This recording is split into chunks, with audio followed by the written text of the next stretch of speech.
Can you hear me okay? Is this on? Actually, I could probably stop the presentation right now. You know, Nate's story is really the end story, the end goal of what this presentation is all about.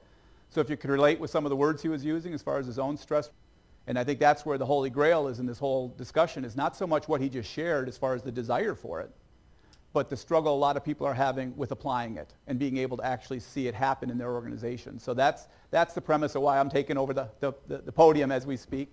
To give you a little background of myself, my quest started back in 1980. I was with a corporation for a number of years and consulted with them afterwards, but about 25 years in big business corporate experience. And so I cut my teeth on this subject of what we're going to be doing in very complex, multinational, global, chemical type company. I wasn't in HR. I'm not a wellness person. I'm actually a business person, but you'll see how that comes out throughout the presentation. I don't come at this from a health and wellness and HR perspective. I come at it from a performance perspective. The fact that the more people see how they connect, the more that people see how they contribute and work cooperatively to do that, the more they're motivated, the more their health is better, the more they're energized. And so you're going to see that theme throughout this is I'm a newcomer to this health side. And I'll explain more in a few slides about what I mean by that. I'm sort of a newcomer to realize, wow, I guess what I'm talking about also affects health.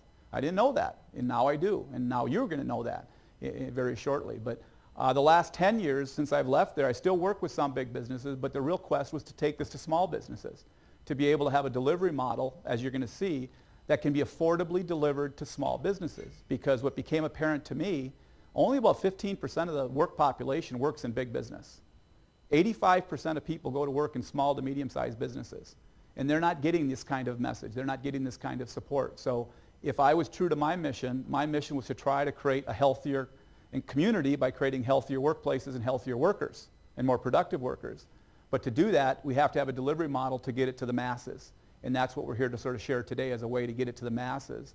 And it doesn't preclude big people, big businesses from doing it. But the thing you're going to be seeing today is a way that you can take the principles I'll share and take them to the smaller, medium-sized companies, all forms of companies, nonprofits, faith-based, civic, and so on.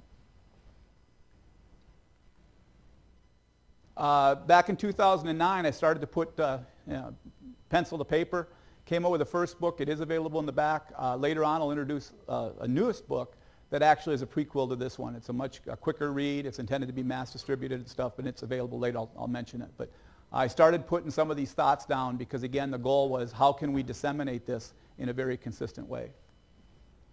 I'll let you just take a look at this.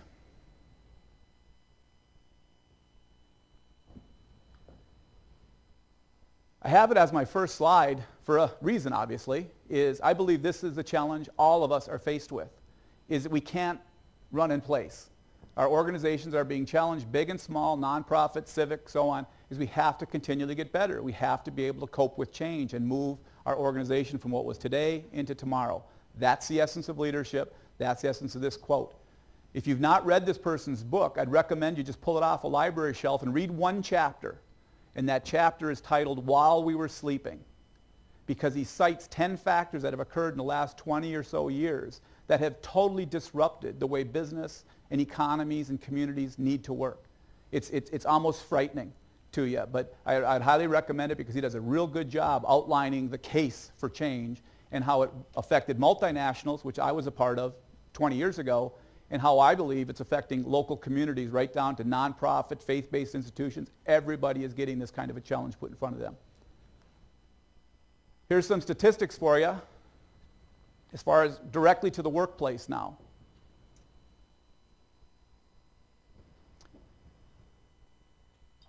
In a summary, we've got a problem. We've got a problem that we're here to talk about health and wellness, vitality of our employees. But if this is occurring in our workplaces, are people going to work out afterwards? Are people eating right afterwards? Are people volunteering afterwards? If this is true statistics of what's occurring in our workplace, we've got a social problem. We can't send people home from work with the burden of stress and the burden of this kind of pressure, as Nate alluded to himself, and basically expect our societies and our communities to be vibrant. And that's the quest that I've been on for a number of years. My brother, other people in this room have joined me. I really do believe it's sort of a call to arms as far as we have to basically fix the issues that are occurring in what we call institutions or organizations and workplaces. As the flyer you saw, there's 3 things that we're going to be touching on today, and they're all integrated. I'm not going to touch on each one of these separately. I'm going to give you one message, one philosophy that affects all 3 of these things. It's going to affect the performance of your organization in a variety of ways. It's going to allow you to deliver better value, service value, with less resources. I used to have the words achieve more with less, which are really sexy words, achieving more with less. Who doesn't need that? We need to find creative ways that we can get more done with less resources. That's the challenge we're all faced with. And interestingly, this is where I'm new to this, the employee well-being is significantly be impacted by the principles I'll be sharing here. As I'll mention, that was new to me a few years ago, and I'll be telling that story on how that applies. The most important part of today, though, I must tell you, is number 2. Is I've given this talk or these kind of talks for years, and the real challenge is thank you very much for your concepts and your theories, but we're struggling with how. We're struggling with how do we apply this. How can you help us apply it in a practical, affordable way type thing. And that's really what I'll be introducing in the latter half of this presentation is okay, if you like the theories, if you like the concepts, which are not mine, by the way, they're timeless concepts. All I've done is package them into a very linear, logical way to basically share them with you. The real thing I hope to be able to offer you is number 2, is the fact that if you need help applying it, we might be able to help you in a very affordable, smart, practical type of a manner. A little bit about GTP. I play on words here a little bit. Like I mentioned, I'm not an HR person, but I am a people person. And so I put my belief where my words were, and GTP stands for Growth Through People. I absolutely believe we have unlimited potential in our workforces, unlimited talent, unlimited potential. However, as you're going to find throughout this presentation, it's the leader's responsibility to tap it. It's the leader's responsibility to be able to pull that potential forth in a unified, focused, deliberate manner. Otherwise, people are stagnant and people are sort of drifting a little bit. So they've got tremendous potential. But if we leave it up to the individuals to find their full potential, they can only go so far if the leaders haven't set the tone, if leaders haven't set the direction. We catalyze change in the fact that I'll mention this numerous times throughout the presentation. Our goal, through our help of you, is not to create dependencies like a lot of consultants might try to create. Our job is to get you started, to be able to apply these principles in a very team-based, practical way. And you're going to find these principles are just so repeatable and so timeless and universal, it becomes, we teach you to fish. You take it deeper in your organization. What my philosophy is to be able to take the principles you're going to be exposed to and apply them within some of your teams, within some of your departments. Bubble it up, prove it, develop champions, and let those champions then teach other champions and other champions. And they don't need us to continue repeating it. So our intent is to insert ourselves. That's what catalyst means, is we get the reaction started and then we leave, totally leave, and you're off and running. Bringing meaning into Monday is the process I've coined to basically capture what I'm going to be sharing today. It's a way to sort of tell a message in 4 words. The fact that absolutely this is about creating a meaningful, vibrant, healthy, energized work culture. That's what the word meaning implies. What you're going to see momentarily is the best way to do that is focusing on the performance of the institution. Okay, that's where I'm going to focus you on, is not so much trying to create people to eat right and lose weight, which is a part of it. But my part is the more people see how they connect and contribute beyond themselves in the organization, the more you're going to have a healthier, vibrant culture. And just for those of you, I know there's some people from Superior here. About 6 people have driven down from Superior. Thank you very much, my hometown. But here locally, the principles I'll be sharing have been applied to certain organizations. And the neat thing about this is you've got a school system, a parochial school system, you've got nonprofits, you've got a for-profit business, you've got other nonprofits, and you've got I don't know what you call it, social service, an association, this Family Resource Center. The point is, it's just not a big business principles. The stuff we'll be covering is very applicable to any and all types of organizations that have to do with people and the ability to get people on the same page and to build accountability and focus. To let you know where I'm going with this presentation before I get there, here's just 4 different steps we're going to go through today. 1, 2, 3, 4, very logical. Steps 1 and 2 are the why and the what. We need to spend time on the why and the what, because if you don't believe we need this, if you don't understand why we need this, we don't even have to get into the how. Okay? So it's really important that by that middle of this presentation, you're saying, you made a good case for the why and the what. I think I believe them. I think there's some merit to this stuff. But then a lot of presenters or speakers leave you there. Well, here's the why and the what, and I'll go back and make it happen. Well, I'm not going to leave you there. I really believe the lower 2 quadrants are the most important, the how. is how to help walk you into applying these principles and stuff. So that's, again, as I mentioned earlier, that's where the Holy Grail is in this presentation. This is the only slide I'll have on quadrant 1, but it's equal to all the other slides too. It's the only way this initiative can be brought to a community on a community scale, not just a client scale. I'm not trolling for clients here. I'm trolling for community change. I'm trying to be able to stimulate community renewal through this initiative by starting with organizations, not trolling or fishing for clients. So again, with that in mind, bringing meaning into Monday, all of you in this room wear a couple different hats. All of you wear a couple different hats. You might represent one of these sectors that are shown on this slide, and you might have a mission on that sector of bringing quality services and programs and capabilities to the communities, whether you're for-profit or non. I think you all share the fact your calling, your mission as an organization is to bring high-quality programs and services to the community, correct? In a financially sustainable way, correct? That's not a capitalist for-business mission. That's a mission of all of these sectors. They should all be committed to how are we consistently improving the value and the services and the programs and the products that we offer our constituents in a financially healthy, sustainable manner.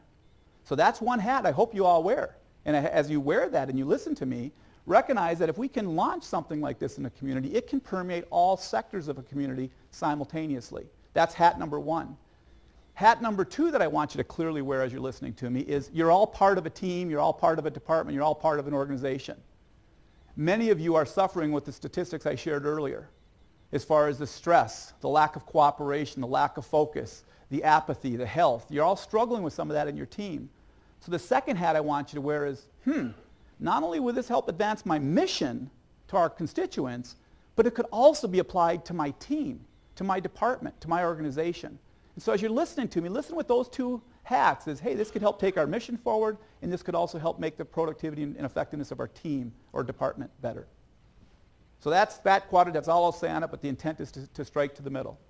I'll spend a few more slides on this, so I'm not going to cover it now, other than to say bringing meaning into Monday, as I've alluded to, will simultaneously affect people and simultaneously affect performance. I challenge you. I ask you to challenge me on that by the end of this 90 minutes. But that's the intent of what I'm trying to show here. When we convert to the how, I'm going to introduce some dials, universal dials that are present in every organization in this room. They're present in for-profit, non-profit, civic, faith-based, they're just prevalent. The point is every leader is responsible for these 4 dials. You might not have known it, and you'll learn more about it momentarily, but you as leaders are responsible for these dials. And oh, by the way, some of you might be leaders, but you don't have anybody reporting to you. I hope there's some people in the room that are that way, that I'm here, but I don't have people reporting to me. But I'm still a leader because I think I can still influence our company, my department, my team. And so I can take some of what I learn here and I can maybe influence others to basically learn and apply some of this stuff. So when I say leaders, I don't want you to think you have to have people reporting to you to basically move forward with this. Leaders help influence and lead and invoke improvement and change. But I'll talk about these 4 dials. You'll see how you can turn them. All 4 of these dials, if left up to the employees, they cannot turn them. The employees en masse cannot turn the 4 dials I'll be introducing. You as leaders need to turn them. And lastly, where I'll lead you to, and the purpose of this 4-quadrant slide was to see that I'm taking you to a spot where you can then begin to apply these first 3 quadrants in a very practical team-based manner, in a 100-day team-based manner. You can begin to learn and apply and replicate these principles immediately into your situation as you're going to learn in a very affordable, practical way. So I want you to hear that these first 3 quadrants up here might be a little conceptual, might be a little high level, might be a little nebulous to a degree. But I want you to hear right now that I'm going to be taking you to the fact that now how do you apply these into your organization? Because I could stand up here for 3 days and never get you to fully understand these 3 quadrants. That's just understood. It's taken me 27 years to have a grasp of these 3 quadrants. So I'm not trying to get you to fully understand it, because the only way you'll fully appreciate and understand what I'll leave with you today is right here, by applying it, by seeing it, by doing it, by turning those dials and seeing how it changes the performance of your organization. Then you'll become a believer. Then you'll become committed to some of the stuff you'll be hearing today. The first slide, I'm going to take a pause here for a minute and give you guys a little bit of an exercise, just for about 30 seconds, is right now you've heard me talk about bringing meaning into Monday, people and performance and all that stuff. What I would challenge you is when you go back to your coffee pot after lunch here, when you go back and meet somebody at your coffee pot, or you go back and talk to your spouse or your significant other later tonight, and if you said to them, well, I was at a conference on bringing meaning into Monday, and the person says, well, what did it help you understand? How to improve the people and performance of my organization. And what's the next question that person's going to ask? How? What did it actually do? I want you to have that next answer. I want you to be able to say it affected morale, or it can affect productivity, or it can affect growth. And by that I mean I want you to personalize a little bit beyond people and performance, which is sort of nebulous, okay? And I want you to choose from your personal perspective, in 90 minutes, what word on that left-hand column makes sense to you? What one or two words? You don't have to share them. I'm not going to ask you to share them, but I want you to remember them. I want you to say that if I can learn something about improving the creativity of my workforce, this is 90 minutes well spent. If I can learn something about improving the health and energy of my workforce, this is 90 minutes well spent. But I want you to choose a word or two from that left-hand column. Simultaneously, I want you to choose a word or two from the right-hand column, the performance column. Because many of you as leaders need to answer both of those when you approach at the coffee pot. There's some people that want to hear you say, I learned something that can affect the morale and creativity of our workforce. And the person says, great boss, but how's it going to change our performance? How's it going to improve our results? You as a leader need to be able to turn to that same person and answer that question and say it's going to affect productivity, it's going to affect profitability. But so just take a second and please internalize this, even write it down if you so choose, but pick a word or two from each one of those columns. Got it? Lock it in. We're going to revisit those words. I don't need to know what they are, but we're going to revisit them in about 20 minutes. To be able to do what I'm saying here, when you look at a workforce, you do have the individual employees, you have the individual thousands of employees, hundreds of employees, dozens of employees, and then you have leadership. There's no doubt in my mind when you talk about the individual employee, there's a lot of skills individual employees need to have and harvest and develop. Problem-solving skills, resiliency, dealing with change, communication skills, respect and empathy skills. There's a lot of skills we need to get in the individual behavior of our employees. No doubt about it. I'm not focusing on that today.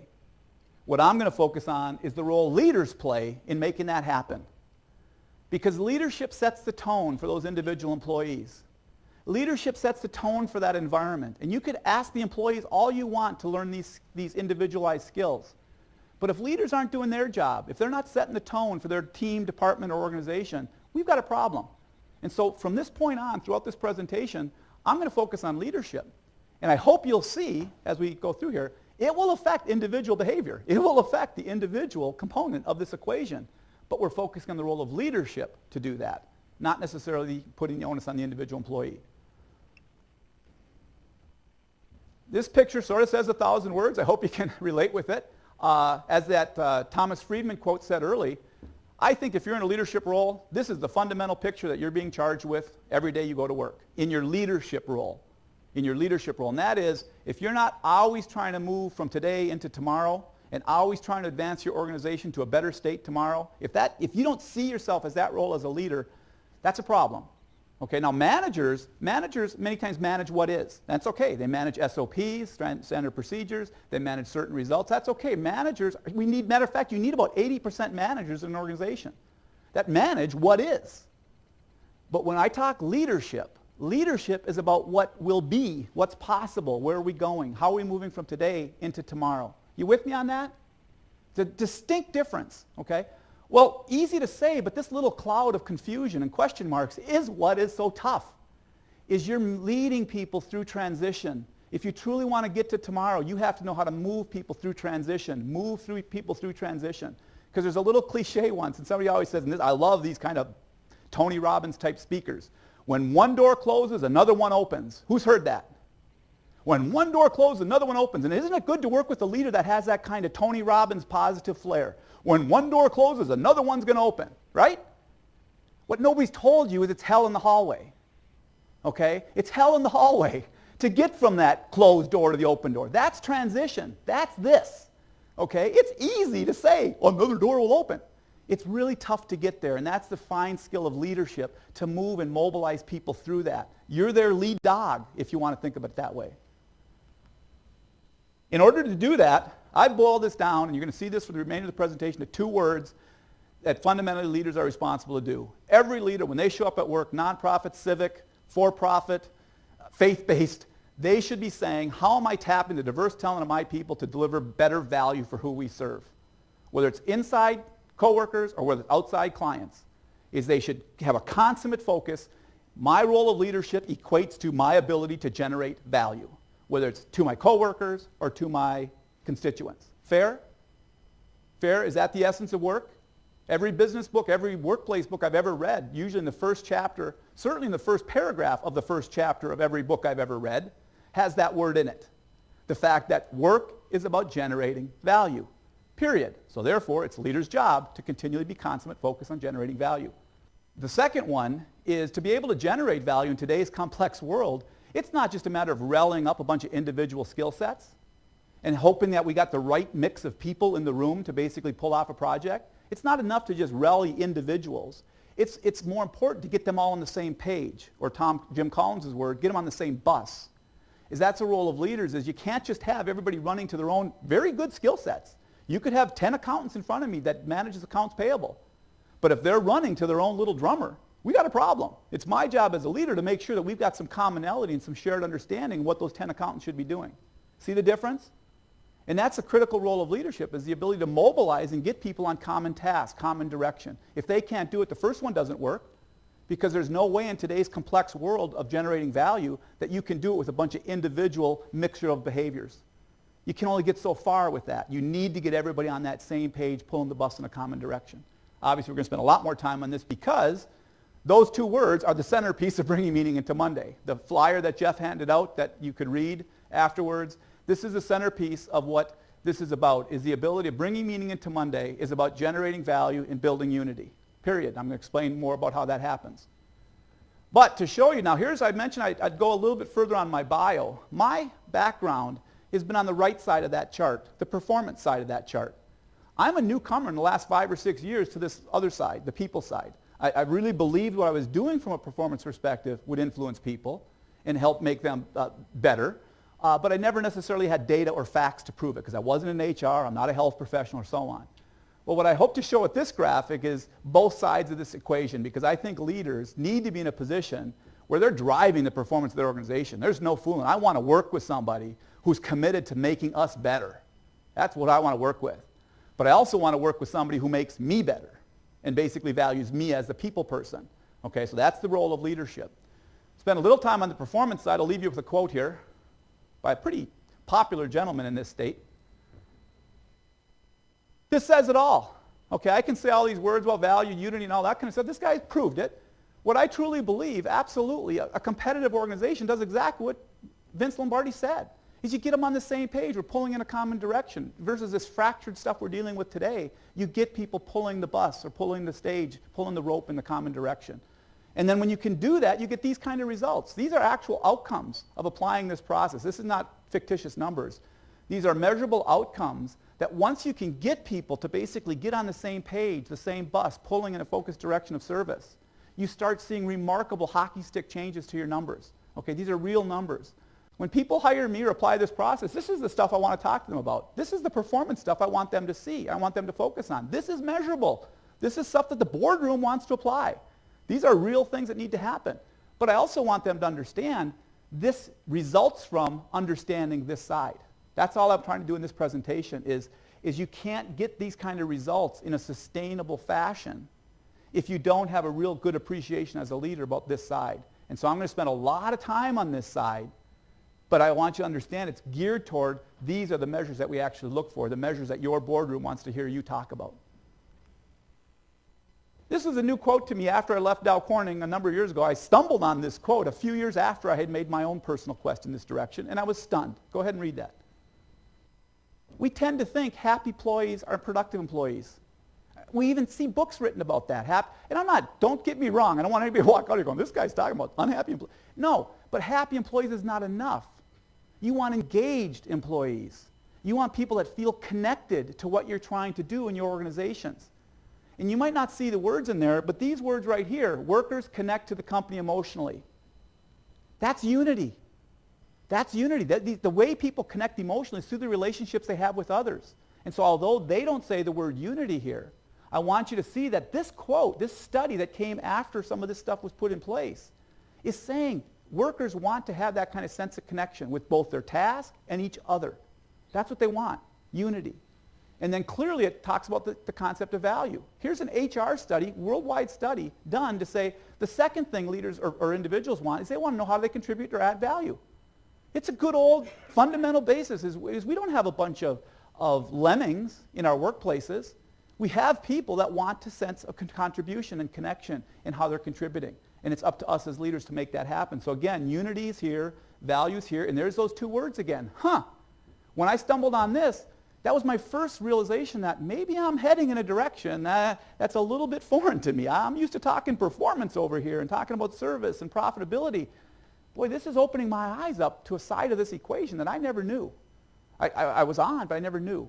Well, this next study actually was even more profound.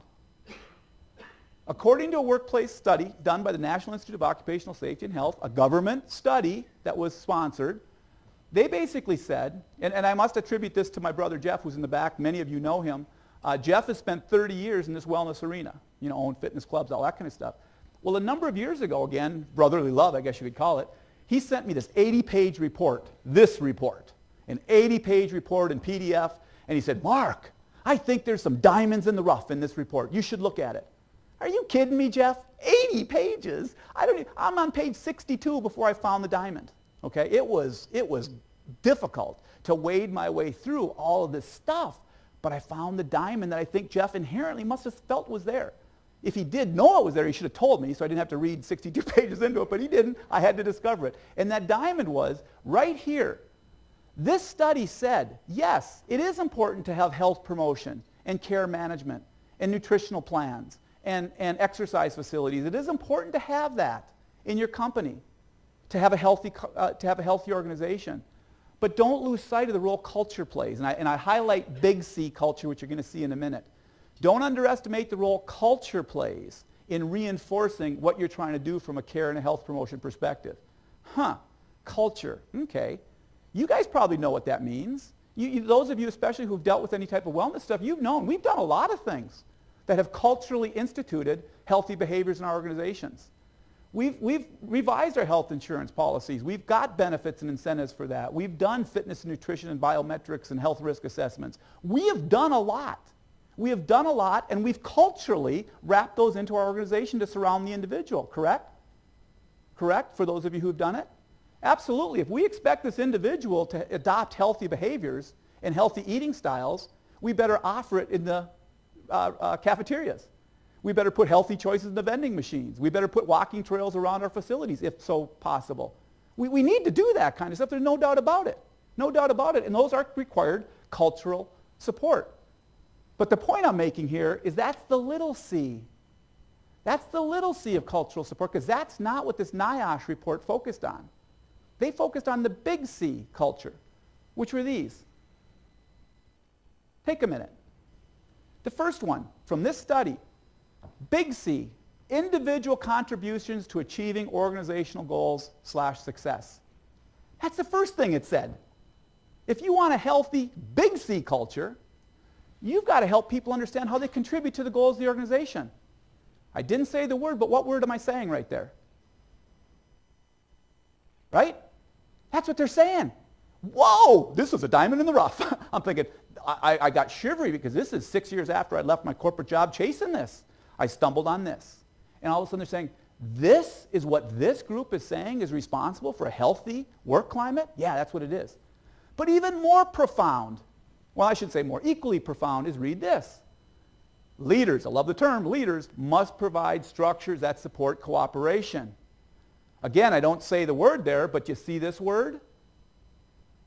Right there. And this did not come after NIOSH. This came as, wait a minute, I know and I can prove, from now until Sunday, that these two principles affect organizational performance. Statistics up the what? However, I've never had the proof to be able to justify how these two characteristics, done well by leaders in organizations, affect the people, much less the health of people. This study gave me the proof. This is why I don't need to measure this over here. This has done it for me. This study is basically saying, create this, do this. This is what organizations require. Are y'all with me so far? Can you relate with that? This is big. Now, a simple way is that Jeff and I, who come to that from a wellness perspective, we view health and wellness. The reason we call this workshop, Developing Healthy Organizations. We threw you a fast one. We threw you a fast one away. Because a lot of people think healthy organizations is one side of the coin. It's this stuff. So a lot of us think, well, when I hear the term healthy organization, this is the stuff they think. The curve we threw you is there's another side to the coin, which is this stuff. The big C stuff, the other side of that coin. That's what this initiative, Bringing Meaning into Monday, is helping to address, is to augment a stronger culture as evidenced by the leaders within it. And here's some outcomes. Again, remember, I don't have statistics or measures, but I hope you'd say that these are some pretty good outcomes from this process when applied to their teams or their organizations. These are people-centric. Right? You know, some people would call them soft outcomes. We have a sense of shared ownership and accountability. Nate alluded to that in his opening talk. We are more hopeful. Hopeful? Who talks about hope at work? Well, if you're interested in an article called Instilling Hope, I'll send it to you. It's a one-page article, and that is the role of leadership, is to instill hope, possibilities, future into your organization, instilling hope. And so, yes, we are more hopeful. We feel a greater connection, a sense of connection to a bigger goal. This is what workers want. This is what workers need. This is what healthy organizations need to instill. And again, it's the role of leadership to get there. Now, I introduced the third word to this, and again, you see it in that one pager that Jeff handed out with you, is this word balance, intrinsic motivation. We need a greater sense of balance in our workforce. We just don't need skills. We need this greater sense of balance. And here's a study that was done, again, very late in the game, but they're basically stating what I hope all of you would somewhat say is, you know, although I want to be paid well, I want to be paid fairly, there's more to my job than just what I make. Would you agree with that? Show of hands if you'd agree with that. Well, I don't believe you. Okay? I don't believe you. Instead, what I'm going to do is I'm going to have you take a little test. Okay? And you're going to prove to me and you're going to prove to yourself just how significant this is. I want you to take a minute. There's 6 questions here, very easy questions. And you can answer all of them on a scale of 1 to 5 as far as the importance of that topic to you. You can answer them all as a 5. Feel free. You could have 5s across this whole sheet and be done. Or you could answer them 1 and 2s and 3s. But fundamentally, how important is compensation to you? To me, it's a 4. It's a 5. It's a 3. I don't know. But it's all different to us. To some people, they could care less what they get paid. And they're a 1. Okay? Maybe there's somebody in this room that's that way. But nonetheless, yeah, Ken's looking around to see. But again, rate it that way. And then when you look at the next one, relationship quality, sense of camaraderie, what would you put as that? Is that a 1? You don't care about the people around you? Or is it a 5? I really care about the people around me. But just go through these 6 questions and come up with your own tabulation and total your 2 columns. Total your left-hand column, the odd numbers, and total your right-hand column. And I'll tell you right now, you can't be over 15 in those boxes. Okay, there's no way you should be over 15 in those boxes. All right? Just take a minute and do that. There's no trick questions. Feel free to put 5s on all of them. Just be true to yourself. I'm not going to ask you for individual scores on these questions. Y'all have it? Anybody need a calculator? I have a few. I mean, sometimes, you know, you never know. Math has been a passé. Okay, so these 6 questions, just curious, how many people had the left-hand column, which would be your odd questions? How many had a higher number in that box, the left-hand box of that bottom sheet? This box. This box. How many people? Just show me your hands, please. Just go ahead and raise them. I see 1, 2. Okay, a couple. Wow, a couple. Well, then I guess this is obvious. How many people had this box higher? Interesting. All right. Let me just, if you would, just yell out your scores of not just the people that had this higher, but just blurt out so we can all get a sense of the range of scores we had in this box. Just blurt them out for me real quick. Just blurt them out. 13, 11, only this box here, 11, 12, 8, there's okay, some were lower, all right. 8, the highest was 13, anybody have higher than 13? Okay, good, all right, that's fair. What about this box? Just blurt out the numbers. 12, 13, 14, any 15s? Give me a 15. There's a 15 up in the corner. There's a 15 over here. Any more 15s? I should be an auctioneer. Oh, so did you get a sense that there was a little bit higher numbers in that right-hand box? Well, it's interesting because now I introduce this teeter-totter, which this recent book is based upon. It's about 20 pages that are based upon this need for balance. And what those questions are actually showing, here's where the trick comes in, is here's the odd questions, your intrinsic motivators, and here's the even questions, your intrinsic motivators. Your sense of purpose, which is more of a spiritual health, not a religious health. The spiritual health is about your sense of purpose, your sense of service to others beyond yourself. That's really the definition of spiritual health. Emotional health, your sense of resiliency, relationship quality, social. These are intrinsic motivators that you all have said were higher. Well, a couple people didn't, but that's okay. We all go through different stages, okay? But the majority of this room has said this is higher, right? You did it. We didn't need a study to do it. In the last 2.5 minutes, you did it. You said this is more important. The trick question is, if this is the more important side of what motivates us, where do our organizations focus to motivate us? Do they focus on that side? Or do they focus on this side? Right here. Would you agree? Who would agree with that?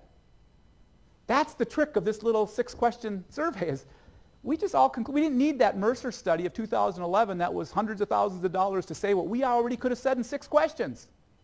That side's important to us. Then why in the heck are we spending all our time on this side? What can we do to add weight on the other side? Everybody on a teeter-totter? If you've been on a teeter-totter, it's no fun if you're the only one on it. Right? If all the weight is on one side of the teeter-totter, you're not having a great deal of fun in life. And your work life is not very fun. This is not, this other side, this focus on this other side is not excluding this. I don't want anybody to hear this guy's preaching about low compensation or lack of promotion. Come on, guys. I mean, this is very important to all of us. All I'm saying is it's out of balance. That's all I'm trying to imply. It's out of balance, and you've all concluded the fact that we need to spend more time here. And what I wanted you to see with this chart is right here. It's nothing different than what I just shared. If you can create an environment where people are pulling in a common direction, they're pulling the rope in a common direction together, cooperatively, respectfully, honoring the diverse contribution of other people. If you can create that kind of unified environment, you are adding significant intrinsic weight to your workforce. Likewise, if you can create an environment focusing on service, focusing on value, focusing on how am I constantly improving what I contribute to the people around me, inside or outside the organization. And more importantly, the respect that I can't do it alone. This is very complex. So I need to be able to work effectively with my peers and my colleagues and people outside of my organization. I need to get over myself. I need to get over my own little myopic self, and I need to basically open myself up to work more creatively with others to be able to deliver the kind of value that this competitive world, from the Thomas Friedman quote said, requires. You with me? So again, there's 3 things that get achieved here in this kind of a model is we get value, we get unity, we get balance, we get all 3 things. We get all 3 things. One more little slide that might influence some of you in this topic of balance is a little bell curve. We all know what a bell curve is, and here you have your performance, so obviously you want to be up in here. What I'm trying to show here is the 2 extremes of this bell curve are both unsustainable, low performance. There are some people might believe that we need a socialistic structure within our organizations and everybody just needs to be in lockstep, do what they're told, and just follow orders.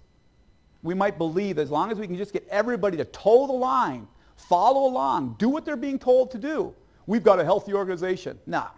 You got a very low-performing organization. Why? It's because you're not respecting the individual creativity, the individual contribution of what those studies had said. You're just basically creating a bunch of lemmings that as long as you tell them what to do, they'll do it, maybe.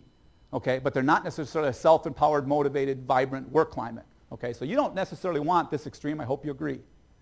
Likewise, though, and this is where I think most of our organizations are today, you don't want this extreme, where everybody's so fractured they're going in their own directions. They're all going to their own agendas. They've got their own conflicting priorities, their own self-interest. You don't want an organization that basically is like everybody's going to their own drummer. Is that an effective organization? I would venture not. So you don't want that either. What you want to find is that ground in the middle, where you do establish a sense of unified focus, a sense of focus on service and value. You create that North Star for people to pull toward. And then basically, to achieve it, you respect the individual contributions to it. You have them see how they contribute and own and play into that kind of shared direction. Does that make sense? Would you agree that, we have a lot of institutions that are hovering over here. I mean, some are over here, and that's fine. But for the most part, if you were to do a study of the United States in Western, not Asia, but in the Western culture, we've got a lot of issues over here because everybody's going to their own drummer. And it's really tough to, if any of you have animals, if you ever tried to herd cats, dogs are nice and loyal and come alongside you, but you try to herd cats and get them all on the same page, it's virtually impossible. Well, that's what you guys are dealing with, is that kind of environment where how do we get everybody on the same common page of where we're going? It's an art. Okay, I mentioned we're going to revisit these these words you came up with. Again, what I'd like you to do now, do y'all remember what words you chose? I'm not going to ask you your specific words. All I'm going to ask is for some people over here, of whatever words you chose, how significant would what I just shared with you for the last 15 minutes influence that? If some of you have chosen creativity or effectiveness or teamwork or health, whichever you chose, raise your hand if what I just covered in the last 15 minutes would have a significant impact on what word or words you chose over here. Just raise your hand. Does that mean the people that didn't raise hands, you'd say not so much? Or you just didn't want to raise your hands? Okay? Because if you didn't feel what I talked about here affects these, please share afterwards with me as far as, hey, I wasn't really certain how what you talked about would affect teamwork, or what you talked about would affect motivation. It wasn't real clear to me. That's fine. This is the first time you're hearing this. Okay? So I would hope to help just make those connections and that perspective begin to be garnered, because I think what you'd end up finding when you really discover and investigate this, it does simultaneously significantly influence all of these factors. Okay? The ones over in here. Again, I'm not trying to sell you on that, but that is what would happen. Over here, same thing. How many of those words you chose over there would this middle space, if it was done in organizations today, how would it significantly have influenced or impacted the word that you chose over here? Just a show of hands. Significant impact. Good.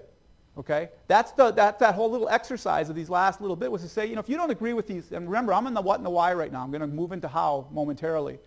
But if we can't bring the what and the why to closure right now and say, okay, what you talked about, I'm banking on, I've only heard you for a half hour, but yes, value, unity, and balance. If we could do it in our organization, it would have simultaneous effect on both people and performance. If you're not there with me now, you really won't care about these lower two quadrants, because now we're going to move into how. Okay? So it's very important that we're sort of on that same page of these are really important characteristics, but now we move into reality, folks. Remember how I said I don't want to leave you at the why and the what? I want to bring you into the how, because this is what I think is happening in our organizations today, or the situation you're all faced with. I love pictures, and I especially love pictures that say 1,000 words the first time you see them. Without describing this picture, who can relate with it?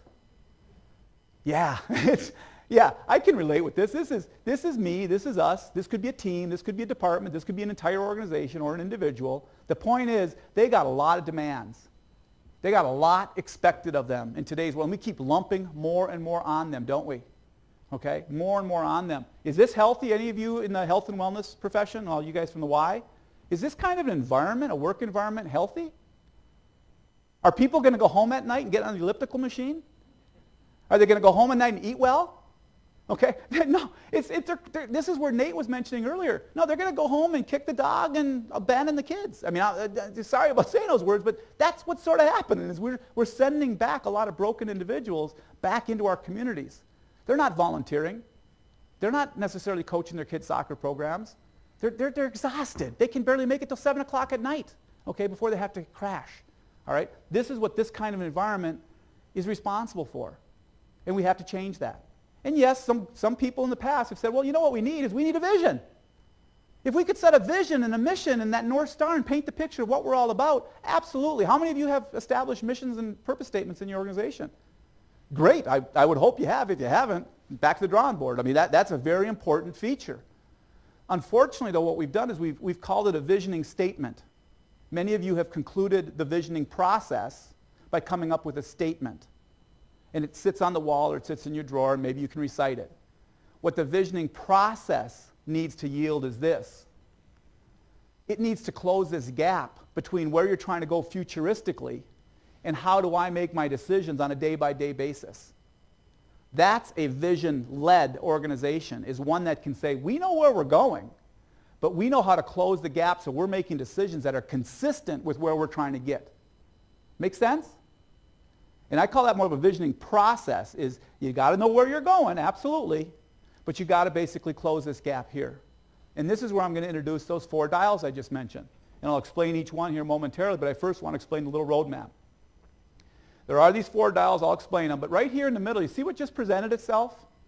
This little roadmap starts to present itself. If you've done some of these dials that I'll explain, if you put these in place, if you as a leader turn these dials, click, click, click, click, click, click, not all at once, not all together, but choose one, fix your work processes, establish your brand, set a strategic clarity, focus on what your image is all about. Whatever you choose is your choice.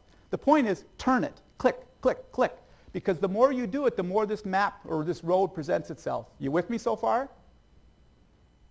If you had this picture as it's described here, if you were faced with this as an individual or as a leader, what would you do with these 3 work items over here, these 4 work items? Right now, just based on this picture, what would you recommend should be done with these items? Anybody, just blurt it out. Delegate them? Delegate them? Is that what you do? Prioritize them or eliminate them? Why would you even work on them? I'm not going to delegate that stuff to somebody. Why? We shouldn't even be doing that stuff. Even if we were doing that stuff for the last 15 years, we shouldn't be doing that stuff, or we should turn it over to somebody who should. Why? Is because that stuff is not on the roadmap of where we're trying to get. So why are we doing it?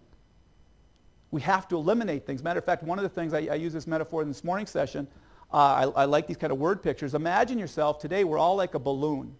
We're all like a fully enlarged, expanded balloon. We can't blow any more air into our balloons. Because if we blow more air into us, what happens? We snap.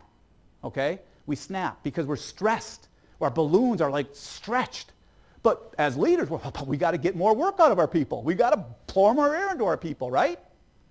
I'm challenging you to say adding value sometimes is eliminating work you shouldn't be doing anymore. That's what adding value is also. It's many times, it's eliminating work you should no longer be doing, or at least you shouldn't be doing it the way you used to do it. Because that then reduces the air and pressure in your balloon, correct? It gets stale air, obsolete work out of your balloon. Which what can you do? You can blow value-added air into your balloon. But as a leader, I think it's a lazy leader that basically just demands and demands and demands more of their people. It's lazy. This is tough leadership, is determining what do we eliminate, what do we remove, what do we outsource, how do we clean our slate? Because this work is no longer consistent here. You with this picture? Likewise, if you have this task right here, right in the middle, what should you do with that task? All engines forward, right? It's 100% online. It's like, boy, it's real clear. But you never knew this when you were back here. You see the point? You never knew it. How do you make trade-off decisions? How does Joe go or Mary go or Bill go? We don't know what choices to make if we haven't done our diligence as leaders, if we haven't put these dials in place effectively and clearly. Okay, and that's the point of this. As a matter of fact, I used a story this morning. If you were a 3-year employee and you had this task that you wanted to recommend to your boss, boss, I think we should be doing this, but I'm only got 3 years experience. I'm not really sure, but I really think this is what we should be doing. And the boss has 20 years experience and they're used to doing it this way. You think you're going to influence your boss? Not likely, right? Not likely. I mean, the guy's got 20 years experience. He might be signing your paycheck. Okay? And you think you're going to get your boss who likes this work to do this task. You can't one-to-one like that. You have a chance to influence your boss when you can talk about this task and how it helps achieve where the organization's trying to go. When you can professionally sit with a 2-year employee and sit with a 20-year employee and explain to them, here's my idea, here's my suggestion, but here's how it contributes or fits to where we're trying to go as an organization. The conversation's different now because it's no longer a 3-year employee talking to a 20-year employee. It's sharing their ideas and how it helps contribute to where the organization's trying to go. It works, folks. It works. It gives the employees a context of where they need to be able to take their kind of message. Okay? Does that make sense? That kind of connection? Now these 4 dials, and I'll be giving examples here momentarily of some real examples of how these 4 dials come to life. But I mentioned earlier, these dials are universal. They're timeless. They're in every organizational book you could ever read. They're not mine. I'm just trying to say we need to turn them, and we need to show you how to turn them. But strategic clarity. Strategic clarity is not a mission statement. Strategic clarity is not a 17-page document that took 6 months to develop sitting on your shelf. Okay, that's not strategic clarity. This is strategic clarity, whereby you broke down where you're trying to get, your mission, into what's critical to get there, what goals do we need to do to pursue it, and what actions are we putting in place in a time-driven, accountable way. That's strategic clarity. I'll say it again real fast. It's not just a vision. It's having what's critical to succeed or critical success to get there. It's establishing goals tied to those critical success factors, and it's establishing actions associated with those goals. That's what strategic clarity is people know what is expected of them from here down to here. Again, tough role of leaders, but that's what leaders need to do, is if you're not connecting those dots, who's going to connect them? That's the role of leadership, is to connect those dots. That's what strategic clarity looks like, not just having a great statement of what you think you're going to become 5 years from now. Image and values. Every department, whether you're inside an organization or dealing with the outside market, you should be concerned about how you're portrayed, the image you convey to others, the values you represent. Do you want to portray a responsive type personality, a responsive type image? Do you want to portray a collaborative type image or values? Do you want to portray integrity to your market and to your coworkers? Those are words you got to choose. I don't choose them for you, but if you haven't chosen them, if you haven't defined what are the core values or image characteristics, whatever words you want to use, what are the 4 or 5 or 6 characteristics that represent what we want to be? We want to be cooperative. We want to be responsive. We want to have integrity. We want to be creative. If you plan those, then that's what you want to portray. Well, you better make sure the people you hire, train, and build have those same characteristics. You see the point? Because right now we have a bunch of employees that are trying to figure that out themselves, and they're all making their own trade-off decisions of what they think they're going to be today. No, I'm not in a real happy mood today. I think I'll be grumpy. Okay, they come in the next day, I'm a little bit more motivated. I think I'll be passionate and creative. No, I'm sorry. They come in and they know what the characteristics that you reflect and want to be are. But once again, it's a dial that if leaders haven't defined those, if leaders haven't defined that dial, your organization, your employees are just running clueless. They don't have direction. They don't have clarity. Work processes. This is the easiest one of the bunch. Is accounts payable, supply chain processes, quality processes. We got a bunch of work processes that we all do. Wellness, health risk assessments, that's a process, how you do them. Do you want people that come into the YMCA, do you want all the people, I should ask this to Nate, to basically have a different approach to how they do a health risk assessment on the members? No, you'd have chaos if you left it up to these trained 4-year degree kinesiology. Okay. Kinesiology experts, if you left it up to these 4-year skilled kinesiology experts to sort of wing it on how they do a health risk assessment to your members, you're not going to last very long, are you? That's a process. You better make sure everybody's doing the process the same way so you have a consistency to how that process should be done. A lot of people don't like their hands to, I want my individual creative abilities. I want to maintain that. And I'm saying, well, yeah, to a degree we want you to maintain that too, but I'm sorry, I don't want 7 different kinesiology experts doing their own health risk assessment on various members. I as Ken, I as Nate want to make sure that they are doing it the way that we expect them to do it, that has measures and stuff associated to it. Make sense? Make sense? All right. And then the last one, customer differentiation. This is where I spent a lot of my time. My second book, actually my first book, which is the bigger one up there, is all focused on this, is how to basically understand, you don't all serve a mass of customers. Many of us serve different types of customers, different segments of customers. And I'll show an example here later, in the healthcare arena, palliative care, end-of-life care. The kind of services you offer to people that are in their end-of-life care are different than people that are going through knee reconstruction. You with me? Okay, so it's like, all right, well, we better make sure we understand what services and service levels we're going to give to the people at end-of-life in hospice versus those that are coming in for 30-day rehab. That's what I mean by customer differentiation and segmentation, is you understand you're dealing with different segments of customers and how well are you proactively aligned to serve them. So notice, I'm not recommending any of these 4 dials. All I'm saying is, if you're not consciously turning one or multiple of these every day as a leader, chances are you're running in place. You're running in place. You're not generating the kind of value that you're expected to generate. And a word picture graphic for you to think about is, how many people have been on an escalator? How many people have tried to walk up a down escalator? You idiots. Okay, what? You did that when you're, hey, we all have. We all have as kids. Matter of fact, my mother, who happens to be in this room right now, she encouraged us to do that at some of the stores we went through. That's how we spent our time while she shopped. We ran up the down escalator. No, I'm just kidding. Sorry, Mom. But anyways, the story behind this down escalator is if you stop for 1 second, if you're trying to, you got to go at a pretty brisk pace to maintain your spot in that escalator, right? You got to run to get to the top. What happens if you rest? Yeah. If you take one rest, if you take one breath, you're at the bottom of that escalator. That's what I'm challenging you as leaders, is these dials are your escalators. You better be constantly turning them, otherwise you are resting and you are falling behind.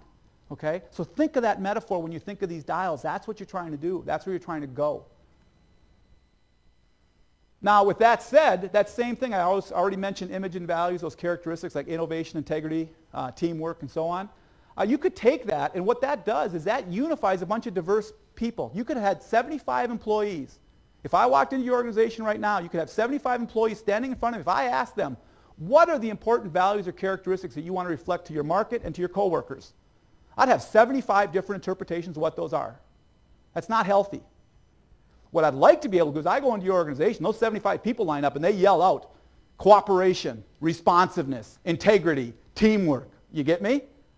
You've got 75 different eclectic viewpoints on the same page. And then you build skills and you build training programs and you hire people, you fire people based on those values that don't live up or respond to those. That's image. That's one dial you all have the ability to turn. And you don't have to be the CEO to turn it. Nate, as you're going to see in a minute, does it for his wellness department. Okay, he can establish them there. Okay, the idea is to eventually get them to the top where it's unified across all, but don't wait. People, don't wait. So that's an example of how you can move this way. Now, I could stop the presentation here, and I could basically say, that's it. I'll bet you some of you people are doing this, right? I hope I'm speaking to people that have understood. You might not have articulated them my way, but you're working on these dials. They're not new. I hope you're working on some or multiple of them, right? They're not new. And I hope you're actually experiencing the fact of how it can basically create, bringing those cats together, bringing those diverse views to a common page. I hope you're experiencing some of that too, true? And if you are, thank you for being here, and I hope I validated the good work you're doing, period. Because sometimes you don't get a pat on the back saying you're doing the right thing, okay? Sometimes many of us bust our butt to try to do this, knowing it's the right thing, but never necessarily getting credit for that right thing. Fair? And so if I've done nothing more to some of you than to validate the fact you're doing good work, keep turning those dials, keep bringing those people to a common page, keep them focused on service, get them on the same bus, you're doing a good job as a leader. Thank you very much. I hope your time was well spent. But as I mentioned earlier, a lot of you are here, and a lot of people I've spoken with, they're struggling with, yeah, I hear you, but I don't know how. How can I begin to apply some of these principles? How can I begin to apply them? And that's what I mentioned earlier. We offer this 100-day process. A 100-day process that we offer. In this case, what it does is in one day you can bring an issue, regardless of which issue it is, whether it's a values issue, a work process, something with your strategy or whatever. We don't care about the content. You bring in a real life example of something you're working on. You bring that to the table. You bring that to this one-day immersion process. You bring it. It's a real thing. It's a real stuff that you've been trying to work on for 5-6 years and done nothing with. Okay, because you've been unable to get everybody on the same page with it. We help you get everybody on the same page, get them focused, get them accountable to certain time-driven metrics in 100 days. By no means, after one day of together with us, do you achieve everything in the next 100 days. But you get started, hence the words here. You get started. You get moving in a direction. A metaphor I used this morning, anybody read Good to Great, Jim Collins' book? In that book, he had this metaphor of a flywheel. Many organizations are like a stuck, rusted flywheel, a 2,000-ton or 2,000-pound flywheel that's stuck in 3 feet of muck. It's rusted in place. There's no way any of us as individuals can get that flywheel moving, right? It is stuck.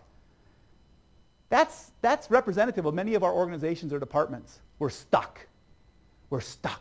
And that flywheel, how do we get the energy, the momentum? How do we get that flywheel rolling again? Get everybody pushing the flywheel in a common direction. It's so difficult. It's virtually impossible. That's what Jim Collins says has to happen. We have to get the flywheel unstuck. Because once the flywheel is unstuck, you can keep it rolling pretty easy. You with me? You can use your finger and keep a 2,000-ton or 2,000-pound flywheel rolling pretty easy once it's rolling again. Once it's rolling again, you can keep it rolling. But when it's stuck, it's tough to get it even started.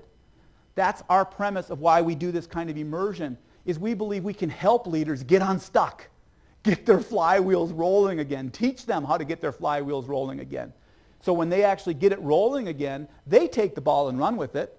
They don't need to keep coming back to us. We teach them right here. We teach them to fish. Why? Because they're bringing in their own initiative. We're teaching them as leaders to better lead, to how to mobilize and get people accountable. And they will go on from there. Okay? Now, what we do, and the way we've done this in the past, is this is some of the examples will show we're client-specific, where I've done these practices with specific clients. But what we're here to talk about today is this latter one, community-based.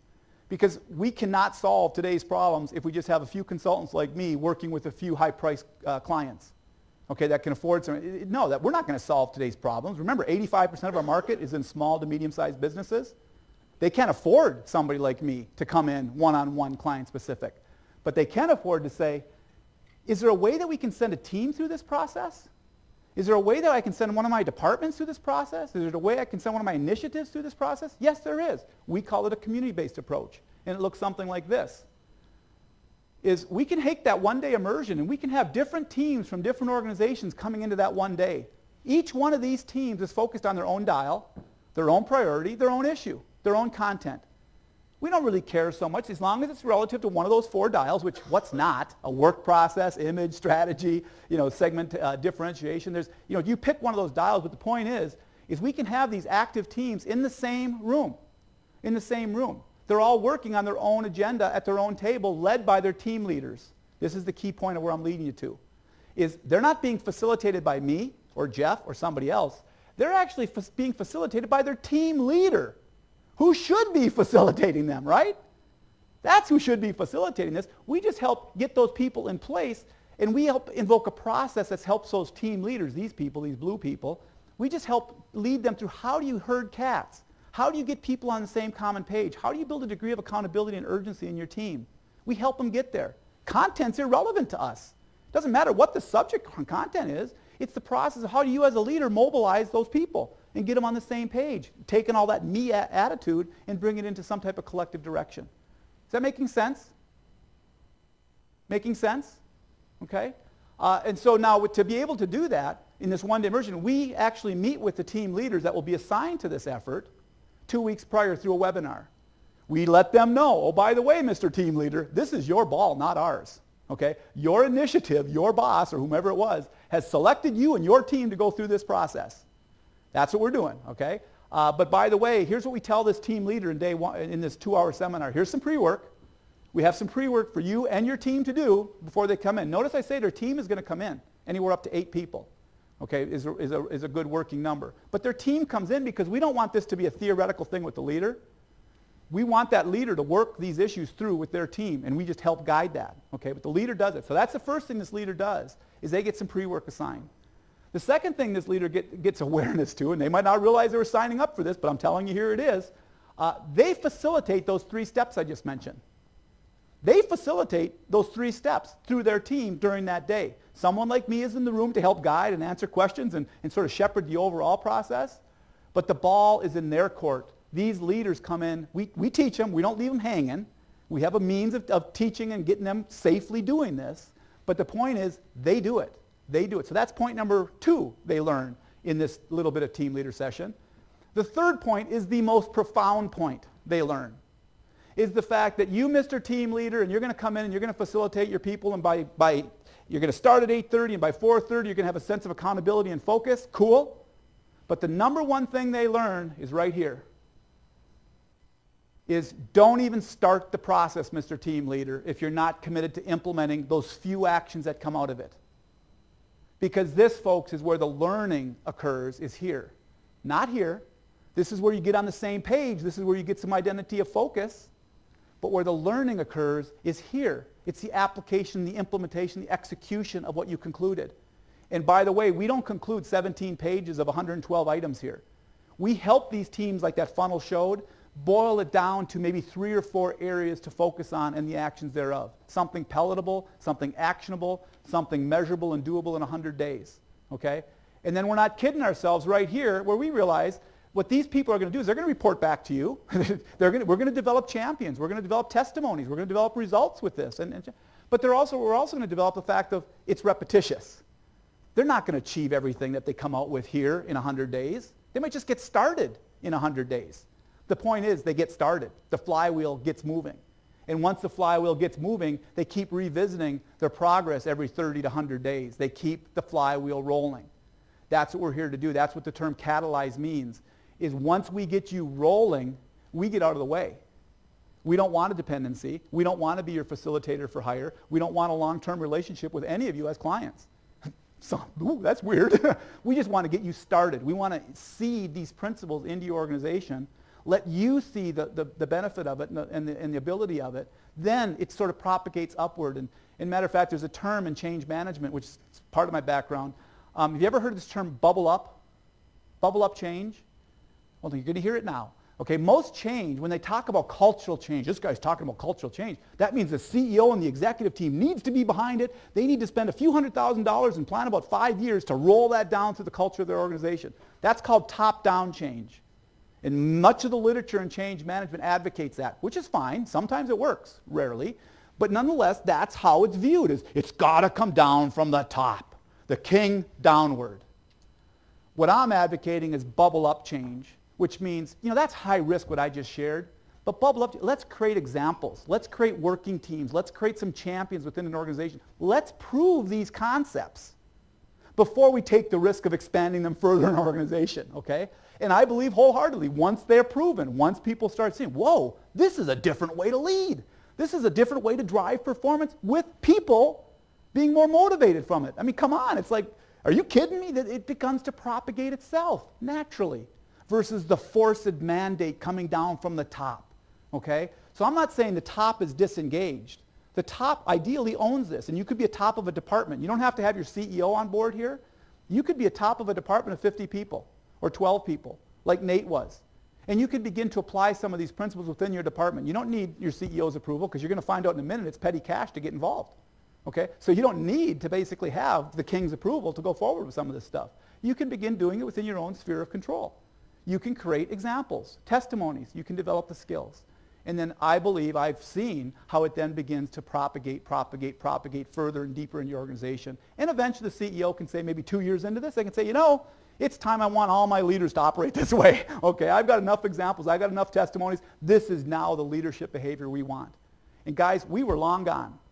Because if we've done our job right, we're back in here. We're getting you started. We're getting the ball rolling, the flywheel rolling. We're long gone because we've got a lot of business. I mean, we have a lot of communities, a lot of organizations out there that we need to get this message to. We don't want to create a dependency in Eau Claire, okay? Any questions on that? Does that make sense? Let me show you some examples real quick. I mentioned them earlier, a couple local examples, one of which is sitting in this room. Two of which are both sitting in this room. Here's again to remind you, it's turning these dials and it affects that roadmap here. And you basically can bring clarity and all that kind of stuff in an organization. Here's a local healthcare, nurse rehab, nursing home, rehab, healthcare facility. The unique thing here is right here, 5 different facilities across the Eau Claire, Chippewa Valley area. They all had different views of what was strategically important to them. What we did is we brought 65 of their leaders, so all of these leaders, not just the facility managers. We brought 65 people into a common room, round tables, talking about common stuff. We concluded the fact that fundamentally this happened. Before lunchtime, we had those 65 people representing 5 different facilities, all going to their own drummer, on the same page, and all agreeing with those as the critical success factors for their mission to be achieved. Powerful stuff in a couple hours. Okay, in a couple hours. Then we proceeded that same day to basically take those and say, okay, based on that, what are some of the priorities you guys should focus on? What are some of the areas that you believe collectively need to be improved upon? Again, a couple hours, boom, they got it. And then the last step, remember that 3 steps I had in that funnel earlier? This is the 3rd step. The 3rd step then is taking what we just concluded and coming up with some actions. Some things that we can begin start doing in the next 100 days. That's how simple this is. Where are we trying to go? What are some of the areas to improve to get there? And what are some of the actions in place that potentially could get started in the next 100 days? Not rocket science. It's just good old 101 leadership. It's just that we need to help people get started with it because we're not learning this left-hand skill. Okay, we're learning technology. We're learning skills. We're learning products. We're learning engineering. We're learning a lot of science-based stuff, but what we're not developing in our leaders is this left-hand or opposite-hand skill of how do you mobilize people? How do you get people on the same page and accountable and directed and motivated? That's what's not necessarily out there very well. And that's what we're trying to help here, is just get it started. And again, these results, I don't want to fool you, didn't happen all in 100 days. This stuff might have taken months, if not years, to finally achieve, okay? But the point is, you had to start somewhere. You had to get going somewhere. And not only are you going in this, but people are learning a skill set that they might have been lacking in. You're incorporating a skill set in your teams and your leaders that might have been somewhat lacking. To go on with this example, I mentioned about brand and values. In this particular case, they had 5 different facilities, not necessarily with a consistent representation of the market. So their consistency as far as their logo, their personality, what they're trying to do in the Chippewa Valley area was inconsistent. They basically got to a point of consistency and got into a common page. And again, same concept. It was a priority, and then they boiled that down and developed actions over 100 days and started implementing it. It's just putting shovels to the dirt, folks. That's all it is, putting shovels to the dirt. But that's another example of a dial. This could have been done without this. So these things are mutually exclusive. I'm just showing them collectively here as one. Likewise, areas of work process improvements. They identified some work process areas to focus on over and above what these came up with. That's okay. They put teams in place to make stuff happen. I think they improved significantly their IT skills or their use of IT technology, if I remember right. Here's an example of customer services or different segments of which you're trying to service. As I mentioned earlier, palliative care, which is end-of-life care, is different than wound care, okay, where you're dealing with wounds. And so they basically, I'm not a health professional, so I'm out of my league here, but basically is what are the services and how can we do them most efficiently when we're dealing with end-of-life care? And what are the services and how can we do them more efficiently when we're dealing with people that are dealing with wound care? You see how that is different? And again, if you have 17 employees making those decisions every day, that's not very efficient. It's not very profitable. It's not very effective. So this is where you're getting people on the same page. And then here's the local home, thanks to Nate. He already teed this up. Nate, he said about how he was able to get his arms around what he was trying to do in the wellness department. This is all, what I'm going to show you is Nate's stuff. All we help Nate do is get his arms around it. His role is pretty complex. All of our roles are pretty complex. We just help him get his arms around it. Here's what it looked like. He didn't start at strategic. He focused on work processes initially. He conducted a needs assessment of his members. He conducted employee satisfaction surveys. That then led to certain decisions being made, certain things being acted upon. Again, nothing rocket science here, but it gave an orderly projection of Nate, turn the dial. You might want to consider turning some of these dials, because the more that you can turn these dials and the more you can turn these, improve these work processes, you are adding value and you are building unity. You see that? How can you have unity if people don't have an employee handbook? As an example. I mean, you're hiring people and you hope they figure out what it means? Okay, you want to give a little bit of structure and guidance to what it means to be an employee in the Y, or in his case, the wellness department. I don't know if that's a completed task yet. Doesn't matter, but the point is that they've got it started. You go on from there. Here's a good one. This is the key thing, and Nate alluded to it later. He's got the nice shirt on showing the different colors of the YMCA logo. They changed from YMCA to Y. Many of us didn't realize that, but they nationally changed from YMCA to Y. And they came up, and here's what they say is important to that. The national Y in Chicago said youth development, healthy living, social responsibility, right? Okay, right, Nate? So that's the national Y. Great, it came out of Chicago. Nate had to bring that to Eau Claire and to his wellness department. He needed to help his people understand, how are we making decisions to connect to these elements? Okay? It's not going to happen because Chicago blessed it from the mountaintop. Okay? It's not going to happen. He had to basically break it down and say, guys, this is what we need to do, and you'll see in a minute. This is the kind of stuff they focused on. Obesity camps, health seekers, commit to fit, this medical fit. It leads to a whole bunch of stuff that for us to live our brand in the wellness department, there's things we need to do. There's services we need to provide. Okay? Once again, should he have left that up to 32 employees? Could he have left that up to 32 employees is what I should say. I hope you'd say no. Okay? Because he couldn't. It's his responsibility to turn that dial. And likewise, strategy-wise, he came up with what are some of the critical success factors for his success as a wellness director. He's not talking about success for the overall Y. Maybe it would apply to the overall Y. I don't know. All I know is Nate said, for his department, these are 4 critical success factors for wellness to be successful. And based on those factors, what are some things that we need to address? And where do we need to improve? Where do we need to invest? And that's what he's been working on. Fair enough? Simple enough? This is what it is, folks. These are the dials. All we're trying to say is, how do you get started on them? How do you get focused? How do you build energy behind it? How do you get the flywheel moving? And basically, I've just got one more slide to basically say what we're doing going forward if you're so interested. But once again, I'm not here to sell in a way. I'm just here to let you know there's tools exist that can help you. And by basically doing it this way, we think we can do it in an economical way, and here's why. Going forward, we do plan on being back in the Eau Claire area on September 11th, if indeed, because September 12th happened. So let me explain September 12th. We will have some more of these introduction sessions on September 11th if we come back on the 12th, which we're slated to do. What we're asking on the 12th is we'd like some teams to be nominated to go through this process, and the 12th is when it's going to start. Okay, the 12th is when we're going to have our first team-based, multi-team session in Eau Claire, running anywhere from 8 teams to 32 teams. Okay, we're not really limited on how many teams we could run through this, but we are on a low end. We'd like to say, hey, here's 8 team minimum, anywhere from 8 people per team. You're going to see here in a minute. The cost of something like that is $750 for a team. Just so you know, that's about less than 10% of what it would cost to hire me into your organization to run a team like this. So just get a sense of economics. This is dirt cheap for what you would be getting in this process. And actually, you're getting more because if you hired me, I'm going to do it for you. That's not necessarily sustainable. You hired me, big money, I'll do it for you because I'm creating a dependency. No, what we do is we're teaching your leaders how to do it themselves. So you're actually getting a better thing is we're standing removed and we're teaching your leaders how to do it. What you get for that little bit of money is team leader preparation at 2 hours prior. You're getting 2 people to sit in a webinar and understand how to facilitate CATs, how to basically bring people to a common page. That's 2 hours up there, and how they're basically mobilizing their people. You're getting a full day immersion with us in the room, with your team leaders at their round tables, doing their work, isolated from the others. So they're working at their own table. There's no sharing amongst the tables. There's no sharing amongst these teams. They're just working on their own table, on their own issues. They're just following a common process that we help guide them through. Okay? So that's what you're getting is this one-day immersion from anywhere from 2 to 8 people being participants of it. Once again, I want to highlight, it's because in order to teach leaders these new skills, they can't learn it in a general classroom training.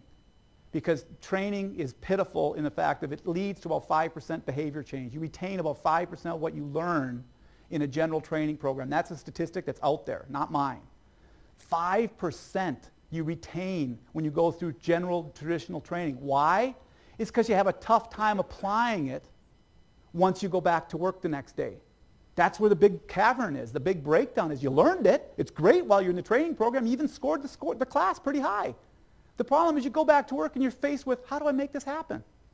We're leaping over that and saying, no, we're not getting into general training. What you're learning in this session is you're doing it in this session. You're not learning it, you're doing it. And so it's applied learning, which is far more behavioral changing. And then the last thing you get post that session, remember that 100-day timeline? We're going to have 6 webinars or 6 at least virtual calls where those leaders from those teams, only the leaders, not the teams, are going to check in with us collectively. Why can we do that collectively, you might ask? Why wouldn't we do it one-on-one? Why would we do it collectively? Is it just for economy? No, it's because those leaders are going to struggle with the same issues. Every stage, remember we're teaching them how to move through that cloud of transition, the hell in the hallway? There's common things that all leaders have to face, both personally and structurally, that we can help guide them through. We can provide that support perspective to those leaders, but they're going to get 6 hours, 2 leaders, 6 hours of coaching on how to manage people through the cloud. I shouldn't say cloud because we always think of the internet. How to manage people through transition or manage people through hell.